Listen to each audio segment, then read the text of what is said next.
وإذ قال إبراهيم یادک هغه وخت چې کله وویل ابراهیم علیه السلام لأبیه خپل پلار ته چې آزر نومیده.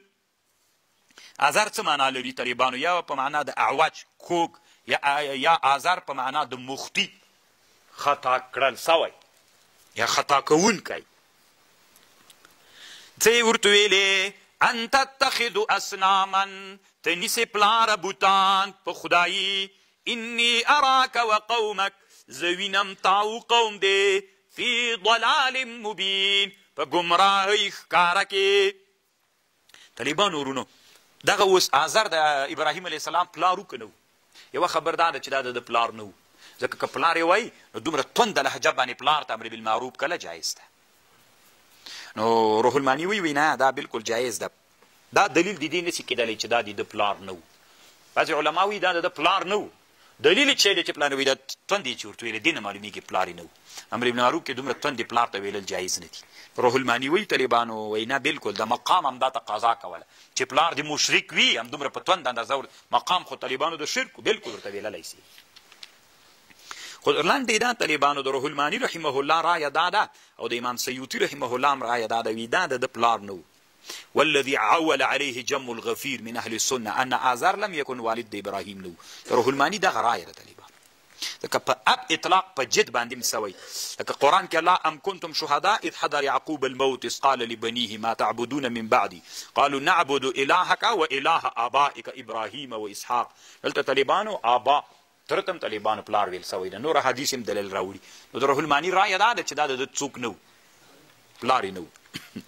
یو څنګه طالبانو د بوتانو عبادت شروع د نمرودیانو د عبادت د شروع که طالبانو ورونو دوی داسې کول، خبره واورئ، دوی داسې کول، دوی په دې باندې فکر کوو چې دا دنیا کې چې کوم حوادث منځته راځي د حوادث طالبانو کله کله چې هلته په اسمان کې د سیارو د ستورو تغیرات راسي هغه سبب دلته په مځکه کې هم تغیرات راتلل به.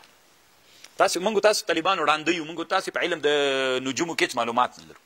دوی به چې کله په ستورو کې پلټنې کولې دلته به چې د ستورو کې څه تغییر مغیر راغی طالبانو دلته به کایناتي پیښه کېدله په مځکه کې. نو دوی ویلې چې د دې او د دې په مابین کې څوک شته، څه ربط شته. نو ربط یې طالبانو داسې شروع کړو چې دغو ستورو یې څوک شروع کړو، عبادت یې شروع کړو. نو چې عبادت یې شروع کړو طالبانو ځکه یې ویلي چې اصلي دا تغیرات چې په چا کې راولي دا څوک دي؟ ستوري دي. بیا طالبانو چې وکتل دا ستوري څوک دي، چې وی کتل دا ستوري هغه دي څه ورته وایي غورځي. ډېره زمانه یو ستوري غورځېدلی نه وي، چې ویلې د موږ عبادت پاتې کېږي. بیا د همغو ستورو نه طالبانو د هغوی په نومونو بوتان جوړ کړل، بوتان یې جوړ کړل چې دغه د بوتانو عبادت کوو. د بوتانو عبادت په دنیا کې اصل کې داسې پیدا سوی. روح المانی وی ګوري تاسې د فکر ته پام وي اول عبادت د بوتانو چې پیدا سوی دوی کې چې پیدا سوی دا طریقه په عربو کې هغه عمرو بن لحی راوړ، اما دوی کې دا طریقه د عبادت د بوتانو داسې پیدا سوله. تاسې په خبر باندې پوه شولې.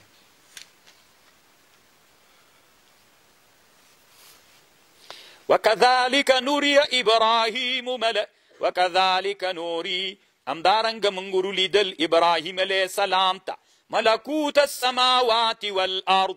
ډېرې معناوې لري طالبانو ملکوت السماوات والارض، یعنې طالبانو د هغه اسمانو د مځکې قدرتونه مو ور وښودل.